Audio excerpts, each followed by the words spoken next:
Hello, welcome to Liz Rocks and Stuff. I'm Liz, and it's time for episode 67 of What's in My Tumbler. And we are going to start off with Ruby Rose, take 2 in final polish this week. And I'm sure everybody is so excited to learn whether or not this stuff did better than the last time. And I will say yes, it did better.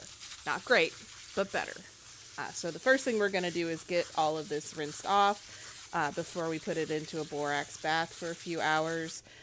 Anybody that happens to be new, this is a mixed batch of ruby and some jaspers and some prairie agates, and I think my cat doesn't like it when he thinks I'm talking to myself, so he is coming over to say hi. He was asleep 2 seconds ago. And anyway, so this is a mix of different rocks. I tumbled it all the way through stage 4, and everything was bruised. Nothing was shiny. It did not look good at all. So I decided to send it all back to stage 1. I added in the South Dakota prairie agate, so some of this is new to this particular run of this batch. And I just wanted to see, can you save it if it does that? And turns out, yeah, you can. But not everything turned out great. So I'm going to get these sorted out.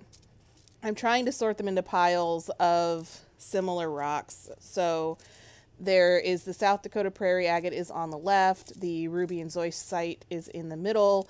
And then sort of jaspers and other things are more to the right and across the bottom. So there's a couple of aventurines. I think that's a moonstone in there. I'm not really sure 100% what's here. So we're going to get these now dried off. The prairie agates did amazing, but again, they weren't in the first batch that got really badly bruised, and I knew that they would probably shine up, but this is one of the rubies. You can see it does actually have a little bit of a shine, but there's still a lot of bruising on those pieces. This is a piece of aventurine. It did great, and that was from the original batch. This is the cheetah jasper. It did not shine up the last time at all. I don't think it was bruised, but it didn't get shiny. So that is a huge improvement. And then this is the prairie agate, which is amazing. It was amazing the first time I tumbled, or the other batch of that I did. So I expected that to be great. But you can see a lot of these did come through. The ruby it still looks pretty bruised to me, but I'm not going to do anything with it now. I'm going to leave it the way it is and just let it go. But the prairie agate looks really good, and I'm happy with this batch. All right, moving on to Pebbles Flintstone. This is the river rock that I am trying to shine up some big pieces of. So I have 3 big pieces in here. Those are the only pieces that I care about, and these are also in final polish this week. So we have 3 pieces. I don't know what exactly it is. It's probably quartzite. That's what's pretty common around where I live. This is river rock that we purchased for our rock beds, so I'm assuming it comes from my area or within a reasonable distance, but I don't really know where it came from. I just assume it's probably quartz or quartzite of some type. So again, we are going to get this into a borax bath to do a burnish before we see if these got nice and shiny. And I'll just go ahead and tell you they did. I didn't think that they wouldn't. This type of rock shines up pretty easily. So we are going to get these. And I burnish these for a few hours like I typically do. So going to bring these in. And I'm just going to pull out the 3 rocks that I was trying to polish. The rest of it polished up. It's fine. But get these all dried off. And then see my shiny potato. I think that looks like a peeled potato, but it is shiny and it looks really good. So I'm very happy with how all 3 of these turned out. These are going to be used as photography props by my husband. So all I wanted to do was make them shiny. Now we have the dendritic opal, and this is in stage 1. And I had never heard this before, but I don't do anything with jewelry or anything, so I don't know. I wouldn't have known this, but somebody asked me on TikTok if about opal not being able to get wet, and I had to look that up because I had never heard that. But again, I don't have fancy jewelry or anything, so I had never heard that. So this opal, absolutely perfectly fine for it to get wet, because it is a natural solid stone opal. So if you've ever heard that opal can't get wet, it's not this type of opal. There's a type of opal called doublet or triplet opal, which is partially man-made is the term that I saw. Basically, there's layers of rocks that are glued together.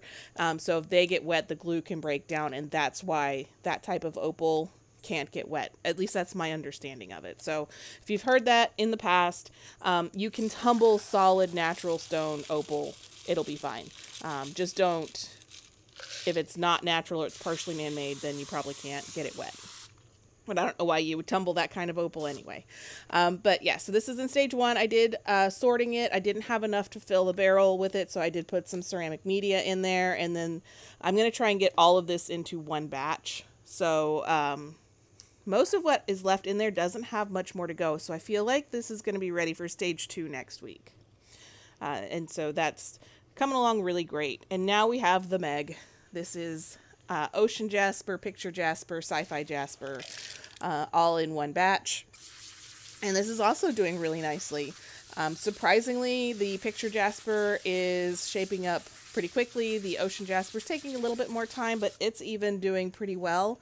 I still don't have enough. Well, at least I probably could at some point start a second stage of this, but I want to get all of this stuff into one batch, so I don't want to have any stragglers behind. So I'll probably go until I have most of this ready to go and then just move it all along. But this is me sorting it. If you're curious, the more gray and purple colored jasper is the sci-fi, the brownish tones is the picture, and the bluish ones are the ocean jasper. Those are the last 2 pieces of this that I have that I just added. That's a piece of ocean and a piece of sci-fi jasper. These are going to get a tablespoon of borax, 3 tablespoons of stage 1 grit, and then go into the tumbler for a week. And if anybody's curious, I did decide not to do another batch of the river rock, at least not in the video. I just am using my smaller tumbler for it, and I'm not going to bore everybody with those videos. And then now, what am I going to put in the 2 empty barrels that I have? Well, one of them is going to be amethyst. So this is regular amethyst. I have a pound of that, so that went in there, didn't fill it all the way up. And then I have this banded amethyst. I think it's also sometimes called chevron amethyst. And so I'm going to just do a batch of 2 different kinds of amethyst. And that's going to be that one. And then this one is dumortierite. It is a 7, I believe. And I like the shape of these. These are cut. Very sharp, so I think they might be fun to make pendants out of. But again, I didn't have enough to fill that up, so I have my favorite filler, mixed media, mixed rocks. So I'm going to throw those in there. And then I forgot my new setup for filming. I don't have a water source nearby, so I had to go and use a cup to put the water in these. And then they are going to get a tablespoon of borax each and 3 tablespoons of stage 1. And then these are going to go on the tumbler for a week. I don't know why it's taking me so long to get those done. So I'm not going to put any, these aren't going to have any fun names this week. I'm just being boring because these are sort of single type barrels. I typically only do fun names if I'm mixing stuff up. But so the top one is amethyst. Amethyst is basically just purple quartz. So I expect that those will... they might take a bit to shape up because quartz can sometimes be a bit stubborn. And then dumortierite in the bottom one, it's a 7. I have, if you go far enough back, I had dumortierite in quartz that I tumbled and it completely fell apart into pieces. I had 2 pieces of it, and I only tumbled one of them, and I'm not tumbling the other one because it just fell apart completely. So I'm interested to see how that goes, but it's supposed to be a 7, so it should be okay. And thanks for watching, and I hope to see you back next week.